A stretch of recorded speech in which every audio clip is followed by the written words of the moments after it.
Hello বন্ধুরা, দেখো আজকে আমি একটা আলুর তরকারি করব। এটা আলুর ঝোল। এটা আমি এক জায়গায় বেড়াতে গেছিলাম, সেখানে আমি খেয়ে এসেছি। খুবই সুন্দর লাগে। তার জন্য আমি কড়াইতে তেল বসিয়ে দিয়েছি।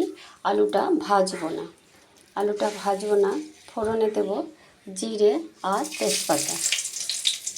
আর মশলা আমি নিয়ে নিয়েছি 1 চামচি জিরে, 1 চামচি আদা, 1 চামচি হলুদ, 1 চামচি লঙ্কা গুঁড়ো দিয়ে আমি এটাকে ভিজিয়ে রেখেছি। এটা 10 মিনিট আগে ভিজাতে হয়।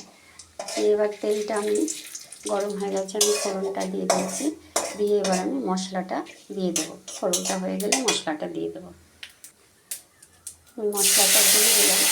এবার ওখানে এটার নাম আলুর ঝোল।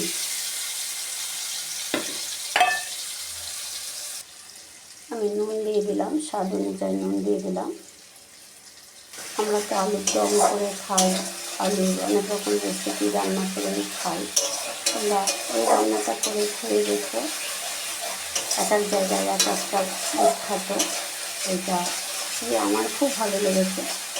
তোমরা করে খেয়ে দেখো, আশা করি তোমাদেরও ভালো লাগবে। আমি আলুটাকে একটু সেদ্ধ করে নিয়েছি, নিয়ে রেখেছি। এবার মশলাটাকে কষিয়ে এবার দিয়ে দেবো। আমি 1 চামচি মতন চিনি দিয়েছি, যাতে একটু বেশি চিনি দিতে হয়। এবার আমি আলুটা ঢেলে দিয়ে কষিয়ে নেবো ভালো করে। পুরো কষানো হয়ে গেছে। তবে ওরা একটা জিনিস দিয়েছিল, তেঁতুল গুলে। আমরা সেটা দেবো না। এবার আমি জলটা গরম করে নিয়েছি, এই জলটা দিয়ে দিচ্ছি। এটা আলুর ঝোল, মানে একটু ঝোল থাকবে, সেইভাবেই। জলটা ফুটছে, ফুটে আলুটা একটু সেদ্ধ হবে, তারপরে নামিয়ে।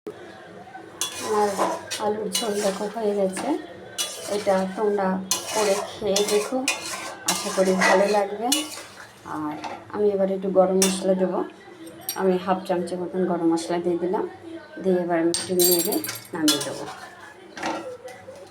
এবার আমি নামিয়ে দেবো। তোমাদের এই রান্নাটা কেমন লাগলো তোমরা কমেন্ট করো। আমার চ্যানেলটাকে সাবস্ক্রাইব করো, লাইক করো, শেয়ার করো। তোমরা এরকম করে খেয়ে দেখো, আশা করি ভালো লাগবে।